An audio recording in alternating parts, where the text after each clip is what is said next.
Welcome guys, Grand Rising. Very early in the morning, 10 o'clock in the UK. Even earlier if you're in the USA, if you're in Asia. Hi. And welcome. Welcome to the Guru joking. Welcome to the only moment that actually exists right now. Welcome to the eternal present moment. Not the past, not the future. Don't talk about past, future. But the eternal present. That all is. And that's what I want to talk about as I'm learning on this journey. I'm understanding concepts that are very deep. I'm understanding concepts and doing my own journey slowly of letting go of trauma as much as possible. And the journey for me is to access that place of stillness, that place of present moment awareness that the only moment that actually exists is all that is the present moment. Because that's all that is. Some people can watch this and not understand the language. And I am not living in the present moment. I'm very much traumatized in my head. All people are traumatized. Every single human that's not living in the eternal present is living with blocks. And because that's part of the deal of coming to Earth. Everyone has trauma. I know that's a deep truth now. Because if you're not in awe at what's going on right now, like a psychedelic trip, you had trauma. Thank you, God. Thank you for the mission of self-actualization and realizing your true nature. Because the only thing that humans have come here to do is to remember and to see that the present moment is all there is. When one accesses the present moment and all that is, you realize that every single moment is perfect. You realize that you are in a dream. It feels very heavy right now for all of us. Our ego is very heavy. Our delusions are very heavy. Our thoughts, our ruminating thoughts, 60, 70,000 a day. Our thoughts can only ever be past or future, yeah?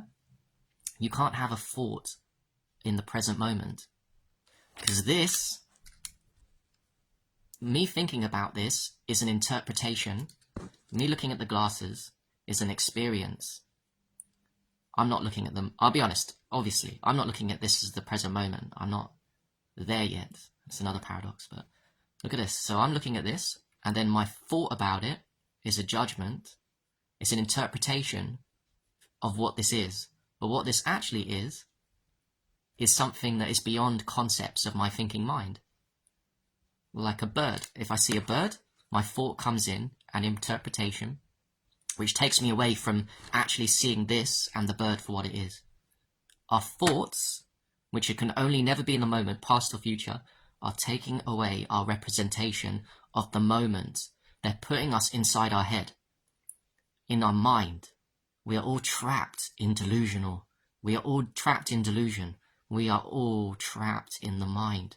And if you are having thoughts, we're attached to them. It's not the thoughts itself, it's the attachment. You have one thought and you get to another thought and another thought and you get attached to it.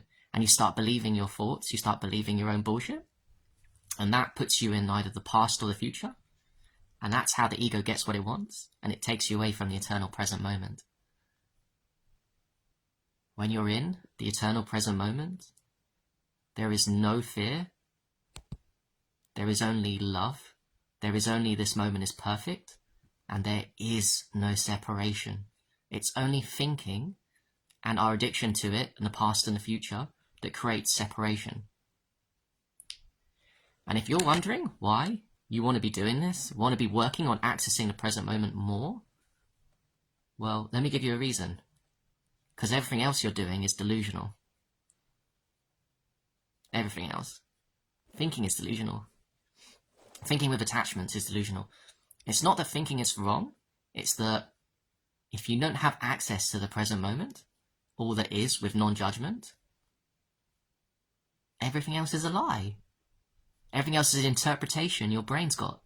Everything is an interpretation, and it causes and my interpretation of what I see through judgment and not being in the present moment, my interpretation is making that an object.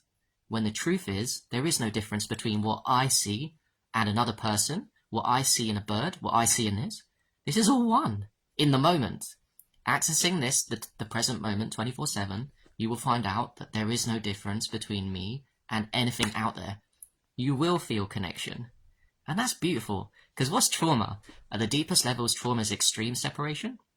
And the levels that most people in the spiritual community play at it, it's another version of separation called I know more than you and yada yada bullshit. Separation. As Greg told me today, some people are called, through extreme trauma, are called to go to the real truth core of who we are. And the real truth core of who you are, we all know logically, very cool that we know this logically, some people don't. We all know that we are all one underneath. And that's a beautiful knowing. It's also beautiful for us to know that when we die, we will all experience the oneness again. But I think, and I know in my heart, I want more than that. And I want it for everyone, but I don't rush people's processes because everything's perfect at the truth. I want to experience non-separation. And the only way to do that is to uncover the layers of trauma and blocks. It's funny, the more trauma you have, we all know this logic, the more trauma we have in life, the more motivation we have to undo that trauma, go to the highest places. There is no higher place than seeing everything as no separation, feeling deep connection. A load of us get lost. In this lifetime, a load of us get lost in pride and I don't feel separation. I'm in the moment. Come on, bro. Don't fucking lie to yourself. That's another ego delusion. It's a feeling thing. It's a feeling thing, being in the moment. Like, to reference psychedelics. When you take psychedelics, sometimes you take enough of them, you will be in the moment. But the problem is, it's just a reference of what you could be naturally without it. Permanently. That is a normal state for humans a long time ago. My beliefs are that humans were living in the present moment a long time ago, and then whatever you want to believe, Adam and Eve, the fall of man, the biting of the apple, man has fallen, and man has fallen into thought. Man has fallen into believing his thoughts. Thoughts were always there, but they weren't believed as. Thoughts were always there, but thoughts weren't believed and fed and thinking that they're more real than the present moment. Man fell when he started to believe his own delusions, man started to think he was superior. Man and women started to believe they were superior and above the present moment. And in the present moment, there is God, right? So in the present moment, there's God, and man started to believe their own bullshit through ego and pride and Wetiko and evil, that they were above, that their thoughts were above God, and we fell. We fell into the addiction that our thoughts are who we are, and our thoughts are not who we are. We are something beyond thoughts. Right now, in the UK, if I was present to the moment, I could look out this window. This is what I wish for me. I wish that I look out this window and I see that all is perfect. No, I don't even see. I feel that all is perfect. And the problem is, my thoughts are there, and my thoughts and my attachment to my thoughts and my conceptions of what is out there, my interpretations, are blocking me from seeing what really is there. All of us have thoughts and interpretations and conceptions of what is. This is what do I interpret this as? Glasses. All of these things are blocking us from seeing what actually is there. What actually is there is the paternal present, is a place of bliss, is a place of, I'm feeling our egos here, but it's true, is a place of non-separation. Who here doesn't want to feel non-separated from the world all the time? I, me. Do you know what I mean? Even if you think you're good, you create evil in this world to fight against. Your ego identity. I'm a good person. Look at me. I've come so far. Well, that's cool. Well done you. Respect. I'm also like that. But what does that really manifest in the outer world when you say, I'm a good person, I hate evil, I fight evil? That manifests the evil. How can it not? Because your ego needs to be fed, because your ego is telling you you're a good person. Do we understand that? Like, let's ruminate on that one for a second. Your ego identity, you're very brave, you fight evil, you fight pedophiles, you fight the Jews that run the world. What's that actually doing? That's creating an identity of the opposite. which manifests the evil into your vicinity so you can fight. Your ego needs feeding, yeah? Your false self needs feeding. If you think you're a bad person, you need good people to fight against, right? If you think you're a good person, false self, ego, you need bad people to fight. You're playing the game of duality. It's a great game. It's also tough. Who here hasn't suffered? I mean, everyone here suffered loads. Have you suffered enough to want out of the game? To awaken from the dream? Maybe not. Maybe you need to suffer more. Yeah? Yes, meeting Evil More Ego, Greg, man, yeah. You're the one that got me on this path, so thank you. Like, I didn't understand Tolly's stuff before. Now I understand it all. And like you said, there's a call for certain individuals to go the full way. And whatever it takes is whatever it takes. And it's an inner knowing thing. And I've got a long way to go. But understand that who you think you are isn't who you are. We're all attached. I'm attached. I'm pridefully attached to being a good person that needs to fight evil. When I let go of that story completely, and I don't need it, I can not have a story about who I am. Thoughts are just stories about who you are. Who are you? What are your beliefs? They're all thoughts. Thoughts, man. Thoughts are the ruin of man. Our addiction to thoughts. How we think about ourselves. When we think about ourselves as this and that, what are you actually doing? I'm a good person. That implies that other people aren't good. But actually, in the present moment, we'll find out that there is no difference between me and other people. We're all the same. So a thought automatically creates separation, and a belief in thought, an attachment or aversion to a thought creates separation. I am this, another person is that. Separation. You live in separation. How delusional is it for all of us to live in separation 24/7? I'll call it for what it is. All of us are completely fucking delusional. We live in separation 24/7. Wow! And that's okay. But what's worse is when people think that Eckhart Tolle is delusional and a shill, and Muji and people talking about awakening from the dream are crazy. What? Because these people have accessed a place where they're no longer separate. Wow. And we demean them because we live in separation. We mock those that don't live in separation. How crazy is this world? We mock and demean and we shove away and garbage people that don't live in separation, that teach us how to get out of separation into unity, how to be a felt thing, how to live in the moment. Because guess what? There's techniques. There's ways of doing it. I'm just talking right now, but there's techniques. There's release technique.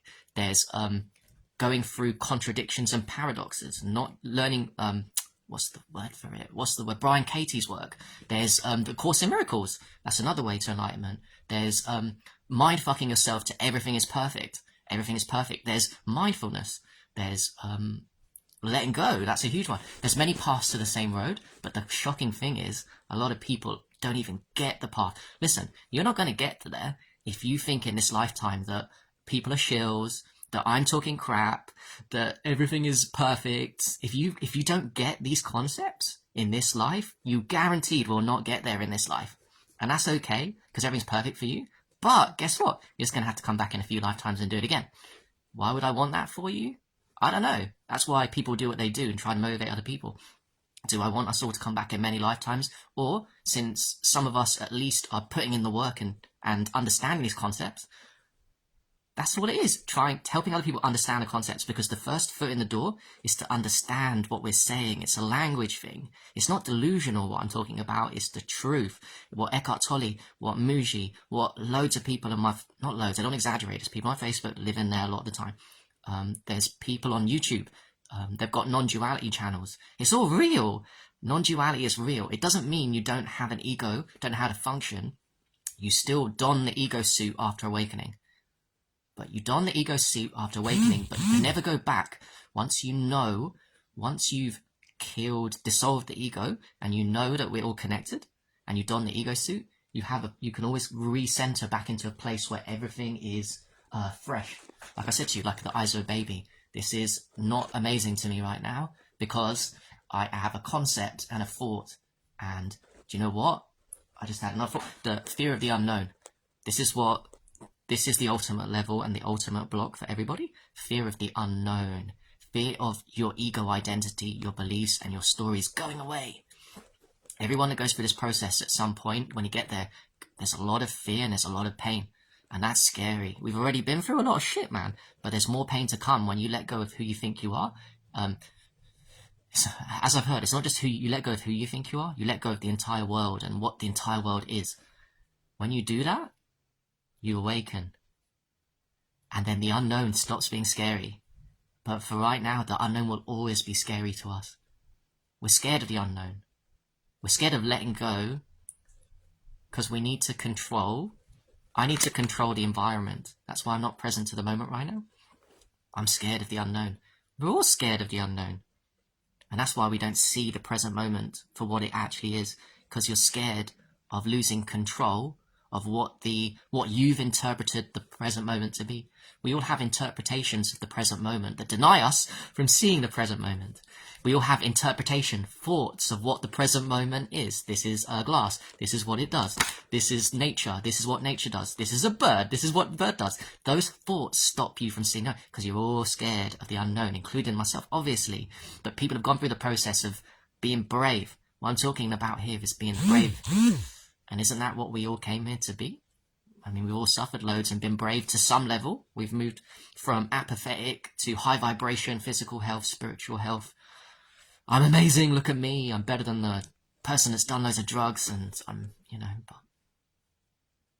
there is none braver than dissolving what a false reality is, separation. Dissolution of fake self, of false self, of separation, is the ultimate brave thing to do. And when you awaken from that dream, you end suffering for, God knows, man, this is all ego shit, but one person that fully awakens from the dream changes the world for a load of other people, thousands, millions. All else here is slow. It's all slow process. If I stayed as I am now, in ego and separation, reflecting me, I'm not doing my greatest work here. I'm doing slow work. And it's going to take me many, many lifetimes. If I do it, and I do awaken from the dream here, I'll be helping a load of people. Obviously, that's ego. And obviously, not everyone's come here, but if you listen to this, maybe there's a chance you'll get there. You help a lot of people by doing the highest work here. Go to the top. Go to the top of the cherry. The top of the cherry is what... The top of the cherry here in this ultimate game of life is to recognize that you are not separate from other people and to feel it. The top of the game is to feel you are not separate, and that can only be accessed through letting go of layers of bullshit and trauma to access the moment for what it is, because the moment is perfect. My moment, the present moment here is perfect, not just for me. The present moment is perfect for everybody, because it's all a dream. But you guys still think you're dreaming. We're still in the dream, so we think it's real. Let me take my sword and daggers and fight evil. If you're in the dream, like I am and we are now, we think it's also real. Oh my God, it's so painful when evil rules the world. Let's take on the world's pain. Let's go and fight. No, let's not fight. Let's awaken from the dream, and then you realize that there was no fighting in the first place. You gave power through your thoughts that there's something wrong in the world called evil, and there is no wrong.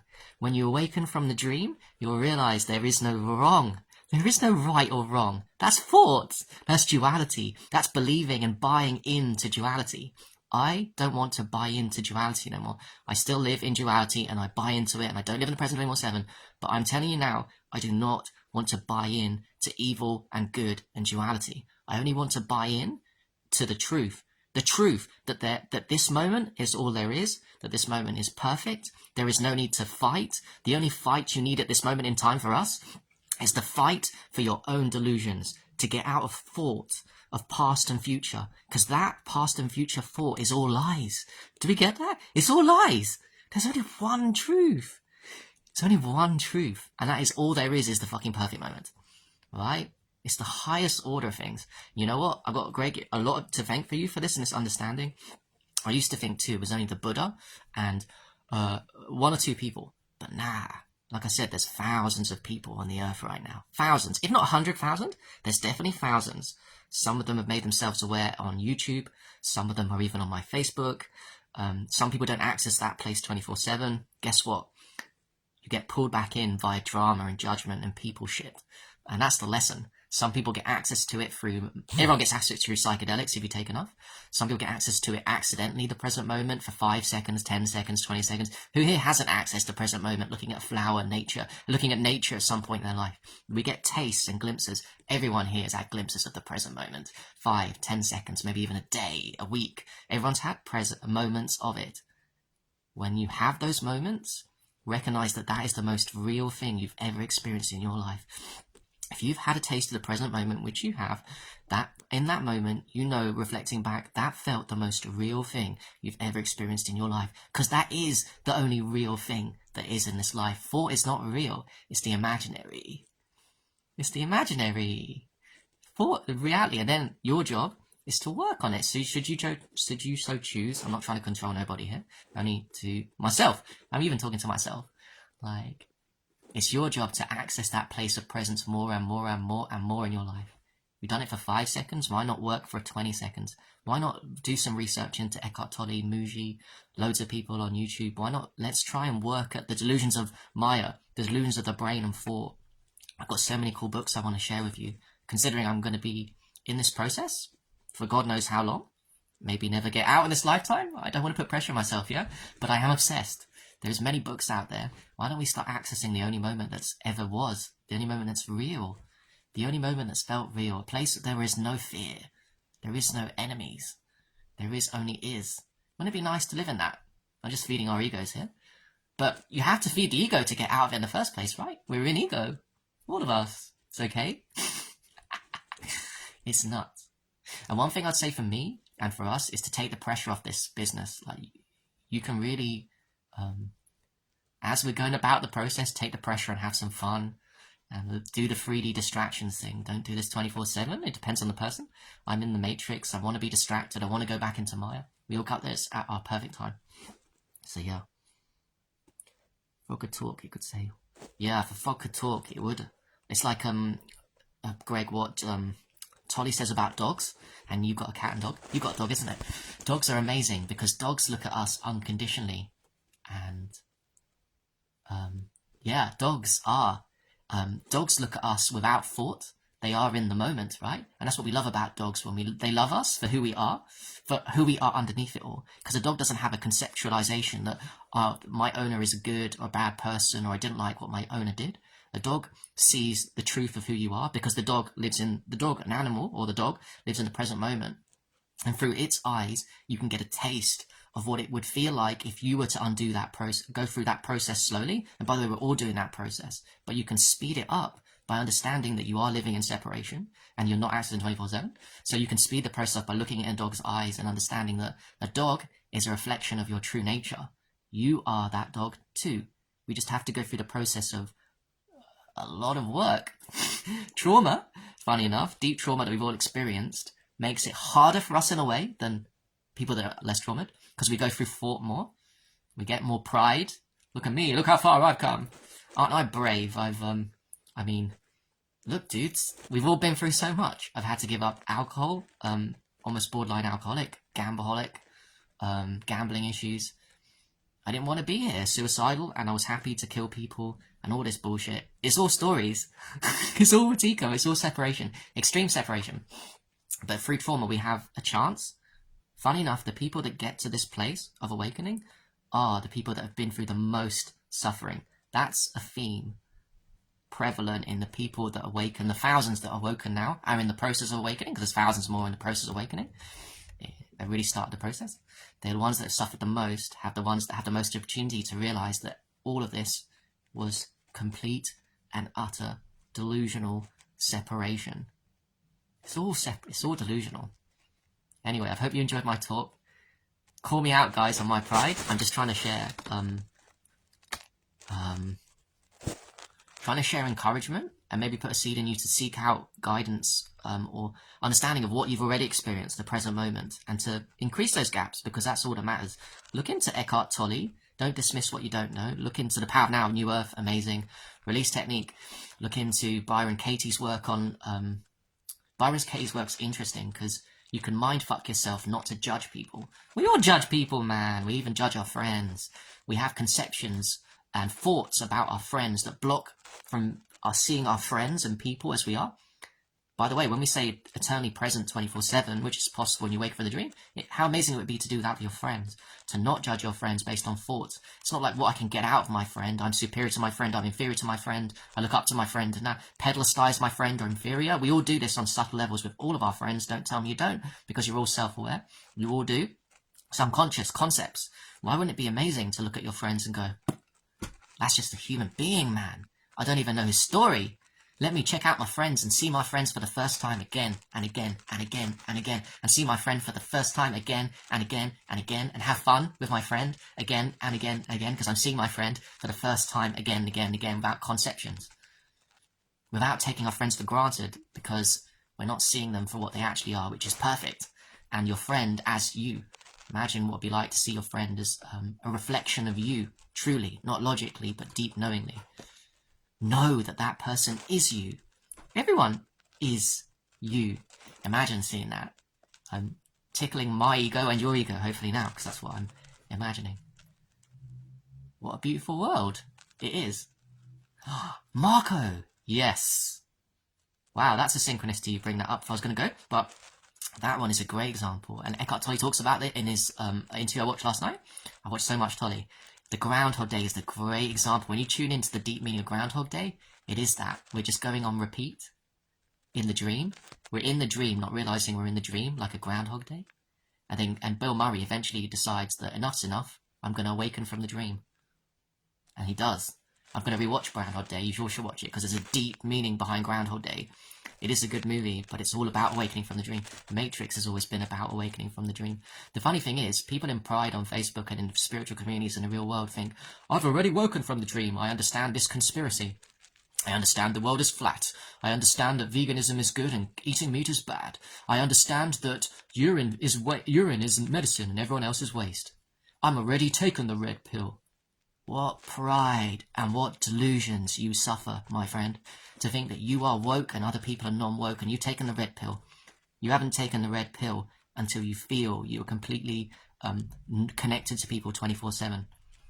Don't delude yourself like I've done, and I probably still do. The pride of conspiracy. In the outer world, I know so much. Ego, thought. The thought that you know so much, your thoughts that you know more than other people, is delusional, because all thoughts are delusional, and the only thing that is true and real that makes you, if you want to do ego, the only thing that makes you take the red pill is when you fully awaken from the dream. Everything else is you on the blue pill. I'm on the blue pill. You guys are on the blue pill. Greg, you're on the blue pill. We're all on the blue pill. Don't kid yourself you've taken the red pill, because the Matrix movie was trying to tell you the red pill is only for unplugging from the Matrix. When you do, he realizes that they're all in the dream, yeah? We don't realize we're in the dream until we unplug from the dream. To unplug from the dream is to understand that we are all connected on a feeling level. To feel connected. Wow, this moment is amazing, which is a thought I just had, but to really feel without contextualizing, this moment is perfect. To really see it, right? To go into the unknown, to risk the unknown of the present moment. To risk that is to take the red pill. Everything else is false red pill. And look how evil the Matrix, last time I believe this, look how evil the Matrix set up. It's got so many traps to make you think, I'm prideful, I've taken the red pill, I know about the flat earth, I know the moon landings, I know 9/11 was conspiracy, yada yada yada. I've taken a red pill! No, you haven't, bro, because you're still living in separation. I'm better than, I'm superior than people that are non-woke. Look at me, I'm superior. Look at me, I run a business, a retreat, I've got thousands of people look up to me for juice fasting. Look at me, I'm changing millions of lives for my supplements. Right? It's all separation. Get it? It's a feeling thing. And by the way, when you awaken, there is no need to do all these amazing things for ego, because they're all ego. Look at me, let other people validate me. Do you know what? Okay, I really am going to leave with this. Once you awaken, and that's how I know there's thousands of people walking this earth that we would consider not spiritual and all this, but their restful awareness is in presence. And they're just normal people. They're just normal people doing normal jobs, but they've awoken. And in a way of ego, they've done more work than someone that's set up a juice fast in 5 different continents. because the other one's living in delusion, separation, needs validation for his goodness and helping people, which creates bad, and one's still living in Watiko, evil, delusion. And that little man in his little shop, doing his little thing, he is the woken one, because he sees reality for what it is. He's living in the eternal presence. He dons the ego suit to interact with people, but he rests back into presence. He's the real one. This is why we can never, I get it now, we can never judge people on what we think they are, because that's just thought and perceptions. Like I said, a lot of people that awaken don't choose to go out there. They don't need to. They don't need to go out there and do loads of big things.